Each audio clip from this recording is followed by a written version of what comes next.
আজকে জমির থেকে অনেকগুলো আলু তুলবো। আরে এটা কি ভাই?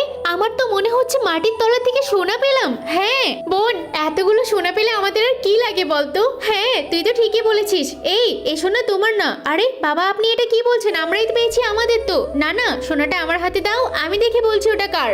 আর একটা কথা মাথায় রেখে, ওটা যার তার কাছেই ফিরে যাবে। আরে বাবা কিসব কথা বলছে? এটা আমরা পেয়েছি, আমরাই তো নেব। না না, এটা তোমাদের না, আমার হাতে দাও, আমি দেখে বলছি। বাবু এই দেখ, আমি মিউজিয়াম থেকে সোনা চুরি করে এনেছি, আমি তোর চিকিৎসা করাবো।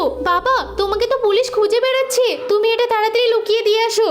কি বলছিস কি? পুলিশ আমার পিছনে? তাহলে তো এটা তাড়াতাড়ি লুকাতেই হবে, নয়তো অনেক বড় বিপদ হয়ে যাবে। আমি বরং এই আলুর গাছের তলায় লুকিয়ে রাখি, পরে সময় মতো হলে এখান থেকে তুলে নিয়ে যাব। দেখলে, আমি তোমাদের সবটাই বললাম, এটা ওরই সোনা, ওকেই নিতে হবে। আরে বাবা চুপ করুন তো, এটা আমরা পেয়েছি, আমরাই নেব। যত সব ফালতু জ্ঞান দিতে এসেছে। এই চল তো বাড়ি। এই বাবু, তোমার বাবা কি বাড়ি ফিরেছে? না, আমার বাবা তো বাড়ি আসেনি, কোথায় গেছে তাও জানি না। তুমি চিন্তা করো না, তোমার বাবা সময় মতো বাড়ি চলে আসবে আর তোমার চিকিৎসা করাবে।